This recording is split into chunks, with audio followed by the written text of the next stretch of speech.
people have seen Casino Royale, the opening scene, that's usually what the first thing they think of, or there's like an Office skit like 2 or 3, maybe even 4 years ago now. Parkour! Parkour! Parkour! Parkour! I'm right behind you, Andy! Come on! Do it! Yeah!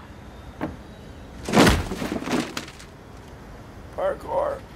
People view it differently. Some people think that's really cool. A lot of people don't understand what it is. They think it's just gymnastics. And other people think that I'm crazy and reckless and that I'm going to hurt myself. But I've been going through it for a while and haven't had any serious injuries. Your first day, you don't come out and say, oh, I'm going to jump off this building. That's not what you do. I mean, that's common sense. Something that we train very hard is if you're not comfortable with that like jump distance, then practice just on the flat ground until you get that jump distance. And if you're not comfortable with that jump height, then practice at low heights first and build up. And so in order to reduce the amount of danger, we do a lot of progressions, we call them. And so instead of starting off with something really difficult, you're just taking small steps to build up your confidence level until you get there. It's a good way to stay active. It really helps me overcome kind of my fears and really challenges me to be better. I don't know, it's just a general sense of, freedom of motion and, it's just fun. Okay. It's hella fun.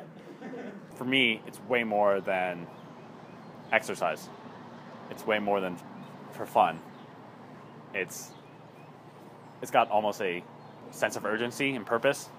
Like, what if tomorrow I need to do this? I should practice it today.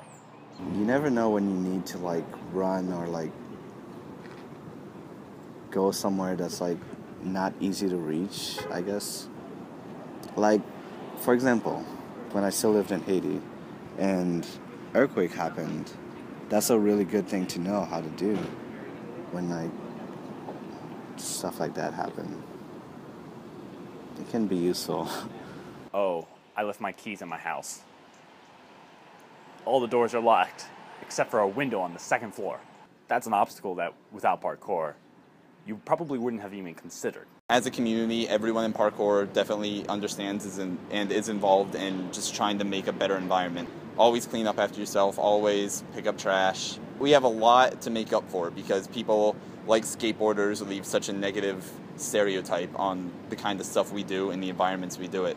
I've definitely met a couple people that are at Pitt. They've all been pretty friendly and usually better than me, but when they are better than me, even if they're busy doing something else, if I see something and ask and say hey, how do you do that? They're usually willing to help and at least demonstrate how to do it in a more simplistic way than they were doing it. So I find the culture is really friendly and helping other people.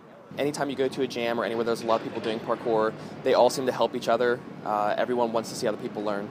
A lot of people meet up through Facebook groups, online kind of things. We get together, form groups, come out, have fun, meet some new people, get invited out again. It just kind of keeps cycling and cycling and cycling until we're all one big, happy Pittsburgh community, I guess. It's impressively one of the friendliest groups of people you could ever find. It's a fun community to be with because everyone likes to help each other out and help each other learn.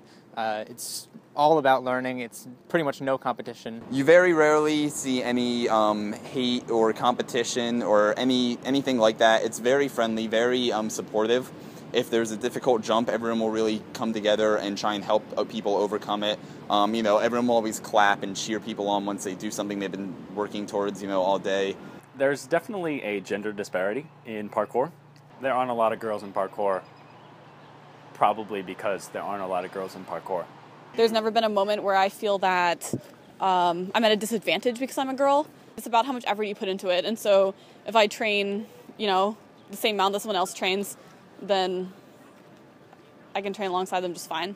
When I talk to girls who are interested in joining parkour, I try and express to them just that it's not as hard as it seems and that we have a lot of beginners of all skill levels and people who've never worked out before. It's not based on athletic ability, it's just based on your interest in learning. With parkour, it's all about what you want to be doing. There's a ledge, you need to get over the ledge. What are you going to do to get over it? No one's going to tell you what to do, you pick what you want to do. A lot of people want to start by just trying to do some flips and impress people, but the biggest growth is when they start challenging themselves and they really start to push their own boundaries.